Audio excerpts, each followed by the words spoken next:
Bonjour et bienvenue dans la chaîne Mathématiques Sciences. Aujourd'hui, je vous propose une nouvelle vidéo, cette vidéo donc pour les premiers en spécialité mathématiques. Et dans cette vidéo pour les premiers en spécialité mathématiques, je vous propose d'apprendre à résoudre un problème d'optimisation. Alors, exercice très important qui tombe très souvent dans les contrôles de dérivation et pour lesquels vous perdez souvent beaucoup de points.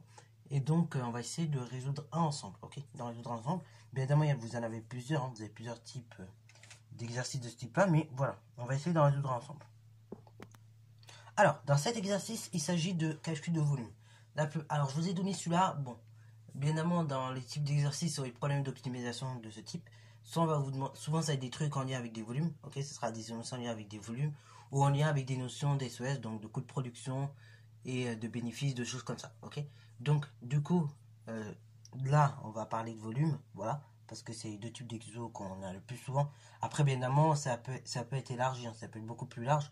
Mais souvent, voilà, ces deux types d'exos, vraiment, vous rencontrez dans ce chapitre-là, en termes de problèmes d'optimisation. Donc, si ça peut vous rassurer, voilà. Donc, on est sur le volume d'une boîte. Je vous laisse lire l'énoncé, essayer de répondre aux questions de façon posée. Et après, on va tout simplement corriger cet exercice. Sur ce, donc, correction. Alors, bon, avant d'attaquer la première question, on va aller rapidement l'énoncer de façon simple et concise. Donc on dit que pour réaliser des boîtes ayant la forme d'un parallélépipède rectangle, on va disposer d'une feuille cartonnée rigide de dimension 40 cm sur 25 cm. Et pour réaliser cette boîte, en fait, on va découper aux quatre coins, comme vous pouvez le voir, hein, donc schématisé par des carrés violets, donc 4 carrés identiques. Puis on va replier le carton en fait suivant les segments AB, BC, CD et DA. Ok, bravo. Donc de sorte à faire la boîte. On va noter X, du coup, la longueur en centimètres du côté de chacun de ces carrés découpés. Et on souhaite justement obtenir ainsi une boîte ayant le volume maximal. Ok, donc voilà, c'est ce que je disais la plupart du temps. Le but, c'est de voir un petit peu, d'optimiser une quantité, une production, et donc de voir quel est le maximum. Donc, première question, dans quel intervalle I la variable X peut-elle varier pour que la boîte soit réalisable? Question 2, justifier que le volume V de X de la boîte s'exprime pour tout réel X appartenant à I par B de X égale 4X au cube moins 130X carré moins plus 1000X. Ok. Et ensuite, troisième question, étudier les variations de la fonction V sur l'intervalle I et en déduire donc les dimensions de la boîte de volume maximal. Alors, du coup, pour ce faire, on va d'abord répondre à la question 1. Donc, dans quel intervalle I, la variable X peut-elle varier? Donc là, bon, pour que la boîte soit réalisable, on nous a dit que d'une part, on fait ça sur un rectangle de 40 sur 25. Jusque-là, on est d'accord. Sauf que X, du coup, ça va manger une partie, en quelque sorte, du rectangle. Donc, du coup, on se dit déjà, 40 sur 25, au minimum, X doit appartenir à l'intervalle 0,25, puisqu'on est sur un domaine géométrique. Donc, on part de 0 cm, jusqu'à 25. Or, si je fais jusqu'à 25, le problème que nous allons avoir, c'est qu'à un moment donné, les deux carrés vont se croiser, vont se chevaucher. Donc, on va les faire arrêter pile au milieu, ok? Donc là, pour mieux que vous puissiez comprendre, je vais peut-être représenter la situation un petit peu autrement. Donc on a un rectangle de base, voilà, comme ceci. Donc A, B, C et D, juste là.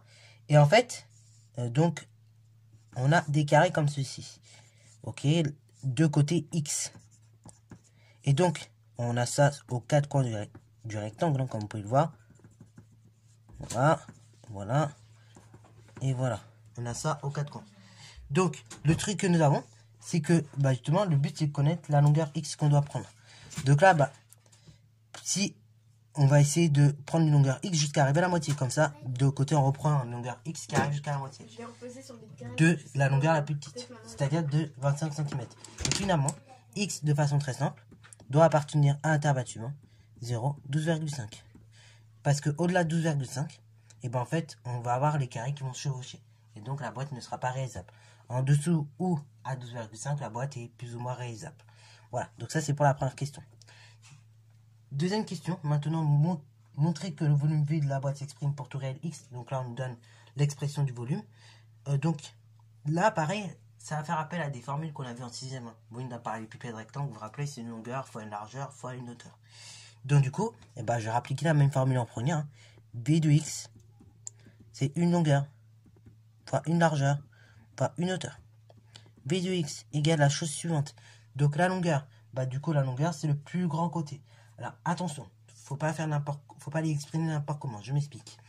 la plus grande longueur, donc ce sera les 40 cm, on est d'accord, moins la valeur de x, ok, moins la valeur de x qui sera ici, et moins la valeur de x qui est également ici, donc moins les 2x en fait. Donc la longueur c'est 40 moins 2x multiplié par la largeur. La largeur, on a dit, c'est 25. Moins la longueur x ici, moins la longueur x ici. Donc, moins 2x. Donc, ça fait 25 moins 2x multiplié par la hauteur. La hauteur, bah, du coup, en fait, ça va être x tout simplement. Ok. Là, il faut imaginer que la boîte, elle est repliée. Ok. Donc, on la replie. Là, cette partie-là, elle est coupée. Cette partie-là est coupée. Pareil ici, celui-là et celui-là. Et celui-là et celui-là. Et pareil, pardon. Donc, du coup, on imagine que la boîte est coupée. Donc, celui-là et celui-là, c'est plié. Et donc, du coup, il vous reste quoi? Bah, il vous reste en hauteur x. Ok. Donc là, bah, on développe. Hein. On développe tranquillement. D'abord, je vais double distribuer. Donc là, il y a différentes façons de faire. Soit je double distribue ici, et après je redistribue avec un x. Ou soit d'abord je distribue x à ces parenthèses. Hein, et après je double distribue. Donc ça, c'est vous qui voyez. Là, on va d'abord double distribuer. On va d'abord faire une distribution simple du x. Et après, double distribution. Donc 40 moins 2x multiplié par. Donc là, le x, je distribue à cette parenthèse. Hein. Donc x multiplié par 25. 25x. Moins, tout simplement, x multiplié par 2x. Ça fait 2x au carré. Attention, c'est x fois x, x au carré. Et 2 fois x, bah du coup, 2x au carré. Ok, bravo. Et après, plus par moins, ça fait moins. Donc là, on a la règle là. Maintenant, je double distribue. Et donc là, je fais 40 fois 25x. Donc là, plus par plus, ça fait plus. 40 fois 25, du coup, c'est comme 25 fois 400. Donc on arrive à 1000 x. Ok, bravo. Et après le 40, je distribue à 2x, au moins 2x. Donc là, plus par moins, ça fait moins. 40 multiplié par 2, ça fait tout simplement 80. Et x au carré. Et après le moins 2x, je distribue à toute la seconde parenthèse. Donc moins 2x multiplié par 25x. Pareil, plus par moins, ça fait moins. 2 fois 25, 50. Et x fois x, x au carré à nouveau. Et après le moins 2x, je distribue au moins 2x également au carré. Enfin, x ici. Et donc du coup, moins 2x, ça fait plus 4x cube. Alors, on met tout dans l'ordre comme il faut. Hein. Donc d'abord les termes en x cube en premier, 4x cube en premier. Après les termes en x carré en second, et je la groupe. Hein. Moins 80, moins 50, ça fait moins 130 x au carré. Et après 1000x, donc c'est plus 1000x. Donc c'est exactement ce qui nous était proposé dans l'énoncé. Donc là, voilà pour le volume. Troisième question, étudier les variations de la fonction v sur l'intervalle i et en déduire les dimensions du volume maximal, de la boîte du volume maximal. Donc là, pareil, voilà en fait, tout simplement, ça va être la méthode de base que je n'ai pas arrêté de répéter finalement. Donc, d'abord, qu'est-ce que je fais pour étudier les variations d'une telle fonction? Je la dérive, première étape. Deuxième étape, j'étudie le signe de la dérivée. Et troisième étape, à l'aide du signe de la dérivée, je mets les flèches, donc les variations, avec les bonnes valeurs, bien évidemment, tout en respectant mon intervalle d'étude. Ok, bravo. Donc c'est parti mon kiki. Alors, on va recopier la fonction v de x égale 4x cube moins 130x carré plus 1000x. Alors d'ailleurs, cette fonction-là, on aurait pu très bien faire l'étude de la variation, en se disant quoi, bah je factorise par x, et je me retrouve sur un polynôme de degré 2, et je cherche alpha, je cherche bêta, et je fais mon étude de façon simple. Ok, mais là, bien évidemment, le mieux, ça reste quand même d'utiliser l'outil dérivation. Mais si vous n'avez pas vu l'outil dérivation, et bah du coup, vous pouvez faire comme ça, ok, avec la factorisation pareil, comme je l'ai dit, et puis voilà, vous cherchez alpha, vous cherchez bêta, mais en général, bon, la formule, vous en souvenez plus toujours. Donc, c'est pour ça que je vous propose la méthode à dériver. Donc, ici, pour la fonction v, il s'agit d'une somme de fonctions définies et dérivables sur i, ok, bah vous, sur 0,2,5. Donc la somme, la fonction v est elle-même dérivable. Et ça fait v' de x égale la chose suivante. Donc la dérivée de 4x au cube, c'est 4 fois la dérivée de x au cube, donc qui fait 3x carré. Là on commence à avoir l'habitude. Après 130x carré, sa dérivée c'est 130 fois la dérivée de x au carré, donc 2x, là on l'a deux têtes. Et 1000x, sa dérivée, bah, c'est 1000 fois x, c'est 1000 fois la dérivée de x, donc 1000 fois 1 qui fait 1000. v' de x égale la chose suivante. 4 fois 3, 12, x au carré. Moins 130 fois 2, donc ça fait tout simplement 260x. Plus 1000. Donc là, voilà l'expression de ma fonction dérivée. Ça, c'était la première étape. Deuxième étape, je vais maintenant étudier le signe. Ok, j'étudie les signes de la dérivée. Et donc pour ce faire, je cherche les racines de v' de x. Donc on cherche les racines de v' de x. Pour ce faire, on résout v' de x égale 0, équivaut à 12x carré moins 260x plus 1000 égale 0. Ok, jusqu'à là on est d'accord. Là, on est devant un polynôme de degré 2, donc je vais appliquer la formule du discriminant. Delta égale b carré moins 4ac. Donc delta égale la chose suivante, donc la valeur de b, moins 260 que j'élève au carré, moins 4 multiplié par la valeur de a, 12 multiplié par la valeur de c, 1000. Alors là, je effectue le calcul à la calculatrice parce que là, du coup, on est sur des grands nombres. On va obtenir une grosse valeur. Donc là, on peut effectuer le calcul à la calculatrice si on ne veut pas se tromper. Et là, en plus, c'est autorisé. Donc, on va le faire à la calculatrice et je vous donne rapidement le résultat. Alors du coup, si vous effectuez le calcul, normalement, vous obtenez 19 600. Donc, directement, j'en déduis la racine carrée du discriminant. Racine carrée delta, c'est racine carrée de 19 600. Alors là, pareil, plusieurs manières de décomposer. Vous pouvez voir ça comme racine carrée de 196 multiplié par racine de 196 fois 10 exposant 2. Ce qui se décompose en racine carrée de 196 fois racine de 10 exposant 2. Ce qui fait donc tout simplement 14 multiplié par 10 exposant 1. Ou bien du coup 140. Ok, voilà, vous. Puisque racine carrée de 196 c'est 14. Et là, 104, du coup 19 600.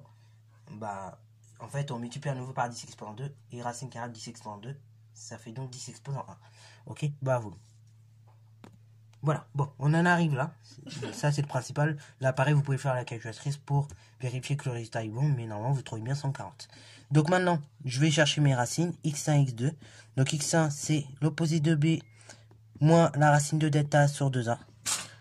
B, il va aller moins 260. Donc son opposé, c'est 260. Moins la racine de delta, donc moins 140. Divisé par 2 fois la valeur de a. Donc a qui va aller 12. Donc 2 fois 12. 260 moins 140, ça fait 120. Sur 2 fois 12, donc on est sur du 24. 120, 124, on trouve 5.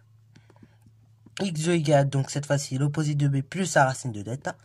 Sur 2 fois la valeur de a. Ce qui fait 260 plus 140 sur 2 fois 12. Ce qui fait donc 400 sur 24. Et donc là, on obtient une valeur approchée. Hein. Donc, vous obtenez environ 16,7 de mémoire. Ok, bravo. Alors, 16,7, ça reste un arrondi. Ou bien, si vous voulez être ultra précis, ça fait 50 tiers. Ok, bravo. Donc là, je simplifierai ici par 8. Là, pareil, je simplifie par 8, 50 tiers. Ok, bravo. Donc, nous, en général, tout dépend des contextes. Si on est sur un contexte économique, on va plutôt garder 16,7. Si on est sur un contexte donc plutôt mathématique, calculatoire, par exemple calcul de volume, on garde 50 tiers. Ok, donc là tout dépend du contexte. Ici, alors je précise 2-3 petites choses. Ici la valeur 5, ça appartient donc à l'intervalle 0, 12,5. En revanche, la seconde valeur dans tous les cas, là on peut le dire, ça n'appartient pas à l'intervalle 0, 12,5. Vous voyez bien, on a 12,5. Si je le plaçais sur une droite, en quelque sorte, il est là. 0, il est là. Donc l'intervalle, il fait comme ça. Et donc 16,5 il est bien loin. Enfin, 50 tiers il est bien loin. Ou bien 16,7 il est bien loin. Il est en dehors d'intervalle. Alors, du coup maintenant, nous allons faire l'étude de la dérivée, du signe de la dérivée, ainsi que tout simplement le tableau de variation. Pour ensuite déterminer tout simplement les dimensions du volume maximal. Donc, du coup, pareil, on est sur un polynôme de degré 2. Donc là je mets le réel x, 0, 12,5 et la racine qui est 5.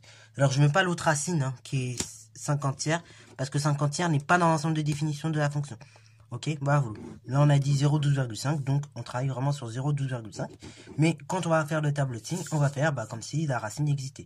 Donc là, l'étude du signe de la dérivée, donc v' de x et v de x pour l'étude des variations. Donc là, on est sur un polynôme de degré 2, je le rappelle. Ok, donc ça fait que, du coup, on va se concentrer sur la valeur de a, du nombre juste à côté de x. Ici, il vaut 12, qui est positif. Donc, j'identifie ma racine, qui est 5 pour le coup. Avant la racine, pour le coup, donc, en dehors des racines, c'est positif, signe de A. Et entre les deux racines, donc entre 5 et 50 tiers, puisque 50 tiers est quelque part ici, c'est le contraire du signe de A, c'est négatif. Là où la dérivée est positive, donc, j'ai une fonction croissante. Là où la dérivée est négative, fonction décroissante. Maintenant, donc, pour v de x, pour cette ligne-là, je vais donc tout simplement indiquer, en fait, de façon claire et nette, les différentes images, donc l'image de 0, de 5 et de 12,5. Donc déjà l'image de 0, on peut la calculer de façon mentale, ça fera 0. Ok. Et après, donc on va faire l'image de 5 et 12,5. Donc là, je vous donne les résultats par contre. Donc là, on arrive à ce merveilleux tableau de variation, donc avec les valeurs indiquées ci-dessous. Donc là, les valeurs indiquées ci-dessous correspondent à des volumes. Nous, on veut savoir les dimensions, longueur, largeur, hauteur.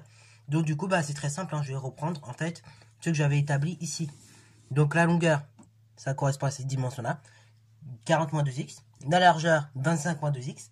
Et tout simplement la hauteur, ça correspond à x. Donc là, pour donner les dimensions, en fait, je vais me baser vraiment sur ces trois expressions algébriques pour avoir les dimensions de la longueur maximale. Et donc je remplace x par tout simplement la valeur indiquée. Donc par 5 en fait. Ok. Bravo. Donc la question c'était en déduire les dimensions donc de la boîte du volume maximal. Donc pareil, le volume, on peut mettre et maximal ou bien maxi pour x égale 5. La longueur, donc grand L égale, donc on a dit 40 moins 2x, donc 40 moins 2 fois 5, ce qui fait donc tout simplement 30. Ok, et alors là ici on est en centimètres, on va faire de même avec la largeur. Donc la largeur, petit l, c'est 25 moins 2x, donc 25 fois moins 2 fois 5, ce qui fait 15 cm. Et donc pour la hauteur, donc h, c'est égal donc à x, donc c'est égal tout simplement à 5 cm. Ok, et donc là si vous faites les calculs, hein, 30 fois 15, 450 fois 5, on arrive bien à 2250. Ok, donc voilà, on va écrire tout simplement une petite phrase. Donc le volume maximal pour x égale 5, c'est dimension, son et deux petits points.